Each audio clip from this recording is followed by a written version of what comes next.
Hi there. Thank you for joining us at the Dig Deep Conference. And I'm Amanda Van Hoosier, and I'm from Bishop Hill Farm Flowers. And I am excited to tell you about how to grow specialty cut flowers for your market garden or your community garden or school garden. And so I'm going to go through a slideshow, and at the end is all my contact information, and I'm available if you have other questions. And I brought some flowers that I had at the market today, and I wanted to say this is what you can do, and it is the end of July, and it is amazing how the flowers do. I've grown vegetables for years and years, but I'm very excited about flowers. So I'm going to go ahead and I'm going to share the slides, and here we go. Here we go. Yep, I'm really going. I have a story to tell, so I'm going to just get started right away. And let's see, here we go.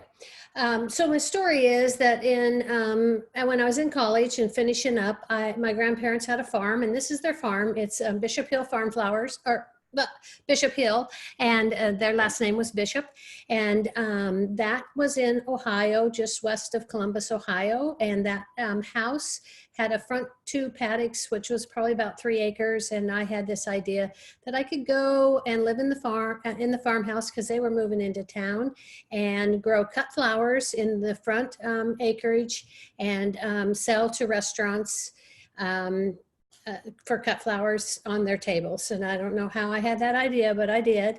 And it stuck with me. I never did it. I got married, I had kids, I did school gardens. That's how I started. I had elementary education and writing curriculum for gardens. And I just love to have my hands in the dirt. And then I moved into community gardens, and the Coppell Community Garden was founded in 1998. And then in 2002, I was working for the city with the community gardens and composting and master composters, and opened the Coppell Farmers Market with all volunteers. And with the farmers market, I started going out to the farms and really paying attention to what farmers were doing and getting into the agriculture. I was very interested in that, probably because of my grandparents. And now I've retired, and I'm realizing my dream, and said I'm going to go ahead and do this, and broke ground in 2017 on a piece of property that I had bought in 2007. Ooh, that sounds weird. Okay, so I just want to go over why you would want to grow cut flowers along with produce. So I'm expecting that you are a farmer or you have community gardens, and why have flowers, or why do that? And so here's my reasonings. Because it attracts a lot of pollinators, a lot of butterflies, a lot of bees, a lot of wasps, and then also you get a lot of dragonflies that move around through the flowers, and they can help with your crops. Also, it's a great value-added product to add with your produce, because when you're at a market, it's attractive eye catcher. People really go for looking at the flowers.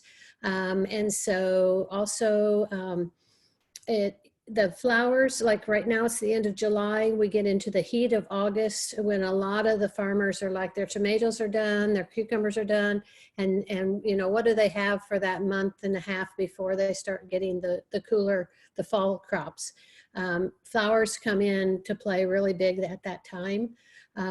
This was today, so you can see there's zinnias and daisies and celosia sunflowers, and that will go all the way until it freezes, and they'll just keep kicking it. And then they also have an early spring addition to your sales, because you can grow starting in February, you'll have flowers for Valentine's Day. And so if you're doing markets and you just have greens, the flowers look really good there. And then flowers are also in multiple markets, and we'll go over that in a few slides from now.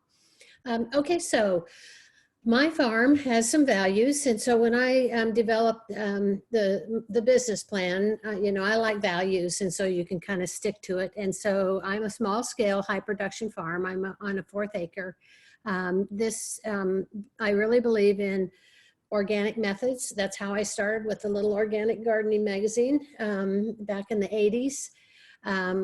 Well, actually in the 70s, because I had an allotment garden at the University of Kansas.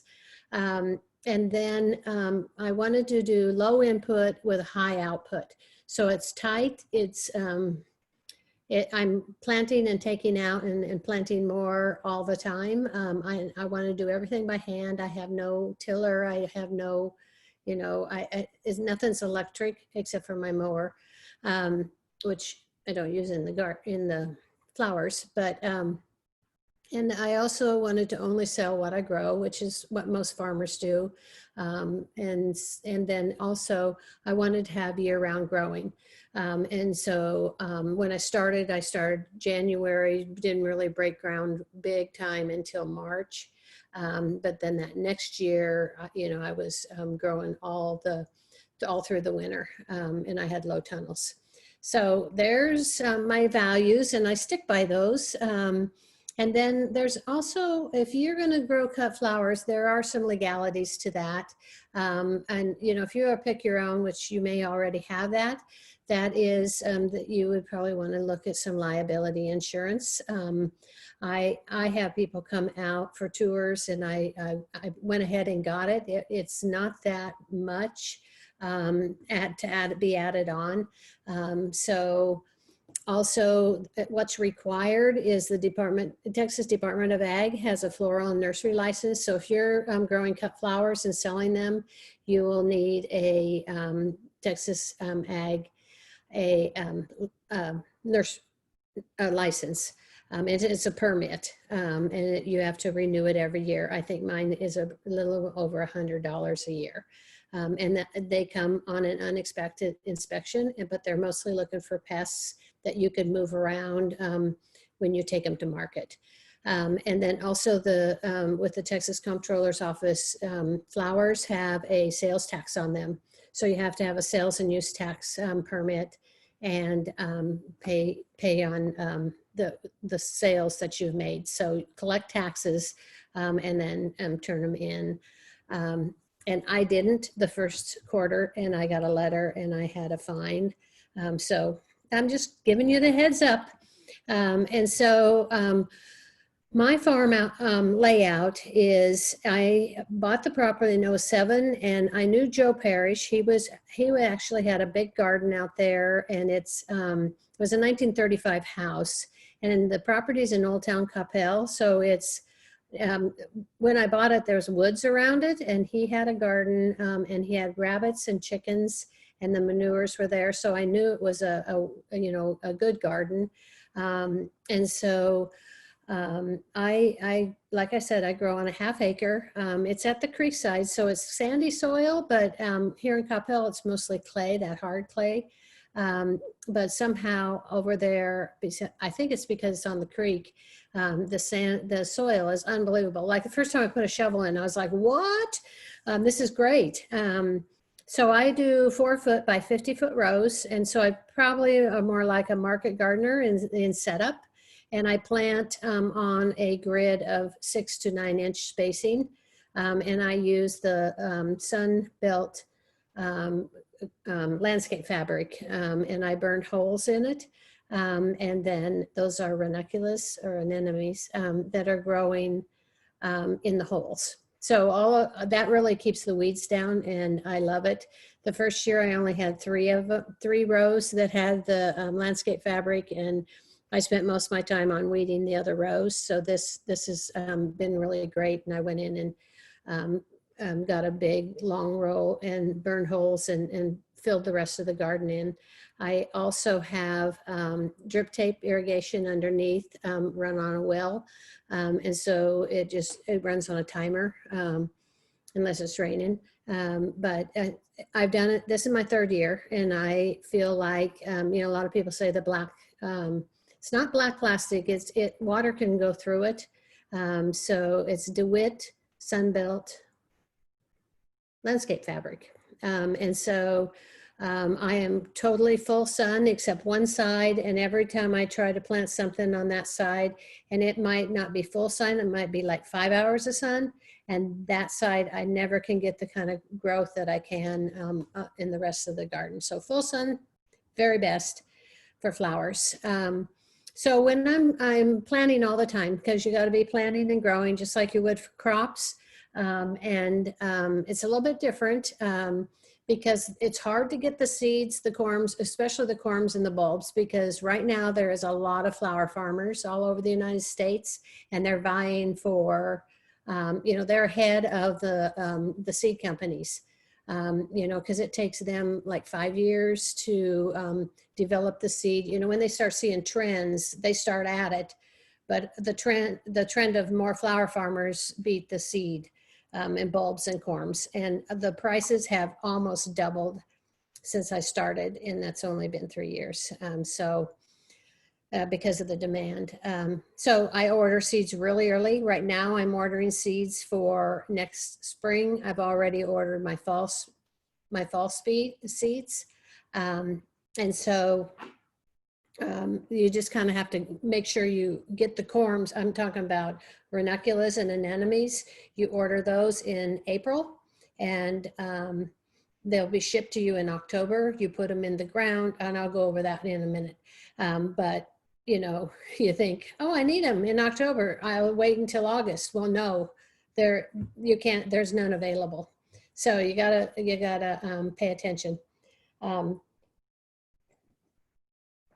So I start all my transplants. I have a grow room, and I germinate, and then I grow them out in 72 cells. And pretty much I do that only to push and get a start on the season. But most of the time, after the soil's the right temperature, then I just go ahead and start seeding into the ground, straight into the ground. I'll use frost cloth or a remay to kind of cover the seedlings when they first come up, because I have rabbits, and I'll cover them right before dusk and then uncover them after the sun's come up. And they seem to do really well. If I don't, they all disappear. Those lovely little rabbits. I also plan out my planting space, because I'm so tight that I have to have space ready, and I use a lot of cover crops to hold the space until I'm ready to plant. So I'm scheduling my spaces too, so that I don't overplant. Like right now, I'd be overplanting the summer, and then in September when I'm trying to put the fall in, I will have spaces. So I'll use black-eyed peas in the summer, and in the winter, I use a Elbon rye mix that I get from Territorial, but I found buckwheat is really great. I love it, and I plant that in the spring after the last frost. And it's fast growing, and it's still, it blooms, and I put it into bouquets. That's how great it is, and it holds back the weeds. I'm really a believer in healthy soil, and so I don't really want to go into that deep, but I would just say I'm all organic, or use organic methods, and I really pay attention to feeding the microbes in the soil and continuing putting organics in it. And I just put it right into those holes. At first I was pulling it back, and I've kind of gone to no-till. I definitely have gone to no-till. And so I just keep adding organics and, compost mixes, worm castings on those. And I do a foliar feeding, and I make my own compost tea with worm castings and compost, fish emulsion and kelp seaweed. And I do it every week, pretty regularly. And I do it early in the week, because that way the smell will go down before I start cutting flowers. So that is how I kind of prepare that. And I kind of wish this was like in person, so you could ask me questions, but here we go. At the end, I have an email, so you can always email me. So right now we're in the summer, so I'm going to go over, these are the summer flowers that I have been growing. Some flowers come two different ways. One is a one cut and one is a branching. The branching do not hold up as well in vases. So if you're going to sell a branching sunflower, it's kind of maddening to try to keep it from wilting down. So I use the Pro Cut that you can get at Johnny's. I buy all my seeds from Geo, but the Pro Cuts, Vincent's Choice, Pro Cut comes in a lot of different colors. That one in the picture is called Pro Cut Orange. And so those are one cut. So that you plant the seed, 60 days later, you have one sunflower and you cut it and there you go, you sell it. But this morning, you know, I was selling sunflowers and, you know, I was selling them for $2 each. Well, a packet of 100 seeds could be like $2. So you're really getting your money back on those pretty easily. Not maybe your labor, but really sunflowers are easy. I plant sunflowers every week and I plant the number that I think I'm going to need for my market. And that way there's not so much waste. I really believe in no waste on the farm because I don't want to just overplant and then I can't keep up with cutting all the flowers and it's just me working. So I don't overplant. I try to plan that out. And so I like Cosmos. It's a nice little airy flower and it does well. I mean, I had them this week and it's been pretty warm. Gumfrina is more like a evergreen, like it could be, or everlasting. It could be dried real easily, and I dry a lot of flowers. I dry flowers that are left over. I keep drying flowers because in the winter I sell dried flower wreaths and also bouquets. Celosia, you know, it's like okra. It has to be hot, and it grows tall, and it grows thick, and it continues to pump out. And really, more you cut, the more they make. Same with the zinnias. You know, I use Benonary, which is the giant zinnia, and you try to get the doubles. Not all the time are they doubles. That red one right there is a double. And then I use lemon basil and oregano and other herbs as green fill because that kind of sets the bouquets off, but it also, it smells really good. And then I use a lot of perennials because I had a drought tolerant, my own yard. And so I have a lot of the perennials like coneflower, black-eyed Susans, Shasta daisies. And so I'll cut out of my house and also the farm. That is the summer. Now I'm going to go into these anemones and ranunculus because I think this would be a really exciting thing, especially if you have high tunnels and you weren't going to use a row or two. But you order these in April, May, and then the corms come in about the 1st of October. You tell them when you want them to come, and then you soak them probably with running water. You just like keep them in a bucket. I usually put them in netted bags, and I run the water for 2 or 3 hours on them, and then I put them in vermiculite and put them in produce, you know, those crates in vermiculite and covered, and then put them in the cooler for 3 weeks. So I'm just getting them prepared. And after about 3 weeks, they start sprouting and the roots start coming out, all the root hairs. It gets like, this is so exciting. And so, yeah, you better get out there and be ready to plant them. So you have to have your space ready. And then you plant them in the field. And I use low tunnels because my property is in the city and the zoning won't allow me to have a high tunnel. But I kind of like the low tunnels because I prefer to not cover through the winter unless it got down pat, you know, like 25 degrees. So I have the low tunnels already prepared with the frost cloth over it. Ready to go, so I can pull it up, and if it gets real cold, I'll put frost cloth over the plants and then over the top of the low tunnel, so I'll have a double. But even if I didn't cover them at 30, they would be fine. And same with all the other early spring flowers that have been planted through the winter. So there's a lot of information out there from bulb companies on how to plant these. But I just wanted to kind of give you an idea. hardy annuals are absolutely the favorite. And I used to love sweet peas. I'm from Wyoming, so you could have sweet peas in the summer. And I kept trying to plant them, and I'm like, well, they just don't grow here. Well, you have to plant them in the fall. And so you put the seeds in like October, November. I also put more seeds in January to get a second succession. But those things pump out in the early spring. These were actually in the middle of May. And they were planted in November. So you can see this list of flowers, which is a whole lot more flowers than what you can get in the summer here. And you think, well, those things don't grow here in Texas, but they do grow if you're planting them in the fall and letting them go through the winter. And really, I don't even cover any of these once they start growing. Some of them I start indoors, and I'm going to do that August 1st. And so it's right now. You better get your flats started. And then I'll put them out probably the first week of October, and they will go all the way and start blooming next early spring. You want to have something by Valentine's Day if you're wanting to sell anything. But you know, my January market, I had the flowering cabbage, and I had anemones, and I also forage along the creek of,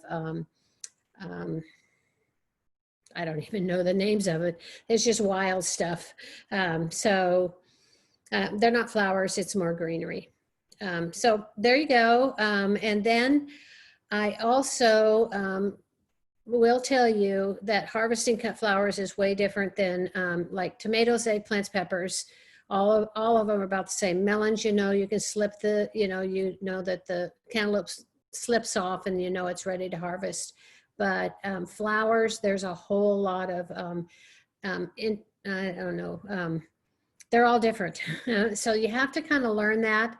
And I learned a lot by being on a Facebook group called Flower Farmers, because you can just search it and you can be standing out there in the field and almost figure out, you know, should I harvest this yet or not, or should I wait till it, some of them you wait till they totally bloom. Some of them when they first start to bloom, just bud up, you know, so there's a lot of, I don't know what the word is. Anyway, but the more you cut, the more they go. And I had snapdragons from way before Easter until a week ago. So, and I had planted 3 succession of snapdragons. So I did the September transplants, and I did December seeds and January seeds. And so they just kept going. And actually the ones in September were still blooming. Because I kept cutting them. Remember, a flower or a plant, even if you're doing a market garden or a community garden, if you don't cut the product off, it makes seed. And once it does that, the plant says, okay, I'm done, because its whole purpose is to produce and replicate or reproduce. So that is really important, to keep everything cut. And deadhead is not the same, because deadhead has already been pollinated and going to seed when you cut it. So I'm cutting before, I'm trying to do it before they're pollinated, but you know, the bees are busy. So I cut every single day. And I only use a cooler in the early spring, because those spring flowers like it cool. And sometimes, you know, your house, and you don't want to turn on AC and get it to 40 degrees. So I'll just use a cooler. But in the summer, I never use a cooler, because I'm just, they're hot weather, and your house is probably 80 some degrees, so it's okay. And big is cleanliness. Your clippers need to be clean. Your buckets have to be washed and bleached, because any little bit of dirt in those buckets bacteria will grow faster than, I mean, it will. And then that's what takes flowers down very quickly and wilts them, is the bacteria. So my thing is, Washing buckets, changing buckets, washing or using vinegar on all my clippers between different kinds of crops as I'm clipping and moving through the field.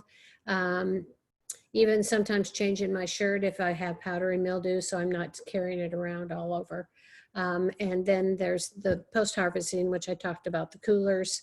And I usually just keep it in clear water. Because I'm not trying to hold flowers for weeks, like if wedding people do that, but I'm just cutting and selling as I go. And so there's, my thing is making arrangements and bouquets, which I didn't think I'd ever be able to do, but once you start putting them together, you'll get used to how they're supposed to look. So about marketing, if you're going to sell, there's a lot of different outlets for selling flowers. You could have them in your farm stand, or you could have a pick your own. Let's say you want to put in a whole bunch of sunflowers and some zinnias, and then invite people to come out and cut. It's real, you have to have a bigger space to do that. And then a lot of people have CSAs. So you can add a flower subscription to your CSA subscription where they could add on, or you could just do a flower subscription where they pick up, or if you want to do delivery. Farmers markets, pop-up markets, coffee shops, little shops, gift shops love to have a pop-up flower person come. And it's just the people who are coming there will buy, and they'll advertise it for you. And you want to have a good synergy with whatever it is to be there. And then the florists, especially after the pandemic and the global shutdown of flowers, and the ports were shut down. Well, florists were kind of shut down because the weddings were and events, but wholesale flowers were hard to find, and local flower farmers were really being called on to provide flowers. Even grocery stores for a while didn't even have any flowers. So we were sitting well to have local flowers at that time. But florists do buy from a farmer, and it's pretty easy. It's not as hard as if you were doing wholesale produce. So you can also do the DIY wedding buckets, or somebody's having a shower and they want some vases. And a lot of times I just do buckets of flowers and let them put it together because it's fun for people. And then I was doing restaurant where they would just want a bunch of stems, and they would put their servers, or like at a coffee shop, they would put it together and make some vases and put them around inside their restaurant. And that kind of stopped. Well, it did stop, but hopefully it'll come back. And then there's also the edible flower piece. Now you wouldn't put a sales tax on those because they're edible, but that's just a whole lot of little tiny flowers and picking little tiny, but chefs are really into buying those. So the resources I like, and I just put them on here, is I'm a member of the Association of Specially Cut Flower Growers. At first I was like, oh, that membership's too much. But I went ahead and got it, and I'm really glad I did, because it puts you in with a group of people that are really seasoned and have a lot of good information. They have a quarterly, they have a Facebook group, they have resources online. You can go back and look through everything that they've ever researched. They do a lot of flower research. And they have conferences, but this year they're not having their workshops. But you can even go back and watch all the videos from their workshops, so you don't even have to travel. And meeting other flower farmers. The Texas group of members have had meetings, and that's fun because you get to go up to other flower growers and see how they're set up. So I was telling you about the Facebook groups. You just search that, you'll find lots of them. There's warm season ones, you just probably like your market garden. And then the books I really like, my first book was The Flower Farmer, and Lynn also wrote the newsletter that you'll see below called Growing for Market, and it's a subscription newsletter. it's been sold, but they still always have an article about growing cut flowers. And so it's really good. She comes out of Kansas. The specialty cut flowers is like a Bible of all the flowers, and it's very technical, it's research based, and it's a good thing to have and look up, you know, like diseases and pests, and, you know, it's really specific. The cut flower garden is Florette Farm. Everybody knows Florette up in Washington. She's now written a couple other books, but the cut flower garden is probably really elementary. It's more for somebody who just wants to grow some cut flowers, but there's some good information in there too. Grow Your Own Cut Flowers was done in 2002, and it's a really good a starter book. And then the one that really got me onto the hardy annuals was the Cool Flowers. So that's Gardener's Workshop. Lisa, she also has a lot of online classes now, and she pulls in other experts on her classes. So she has free Facebook Live. She's out of Virginia, which I kind of like because she's almost in our zone. So if you kind of watch what she's growing, it almost matches where we are in Texas. She probably has a little bit better because she's on the coast. So those are the books that I have. I have a lot more, but I just thought, you know, if you're just getting started, those are good ones. And then, of course, the Growing for Market subscription. There's also, oh, this is me, BishopHillFarmFlowers.org. I meant .com. I also do slow food, DFW.org. So I've always been doing nonprofits, so I'll change that up. It's .com. Facebook, Instagram is at Bishop Hill Farm Flowers, so you can follow me, and I do a lot of pictures on there, so you can kind of see what I'm growing. Also, if you go to the website, you can subscribe to my newsletter, and on my newsletter, I try not to just be a sales type newsletter. I'm trying to tell people about how to take care of flowers, you know, just interesting things about flowers. So a lot of people like to read those, and that's my email, and I do workshops and tours available as soon as it gets a little bit where we can come together, unless it's one-on-one. So thank you for listening in, and I'm really glad that I was able to talk to you about this. And if you have any questions, you can always email me. Have a good day and stay safe. All right, thanks a lot. Oh, I'm back.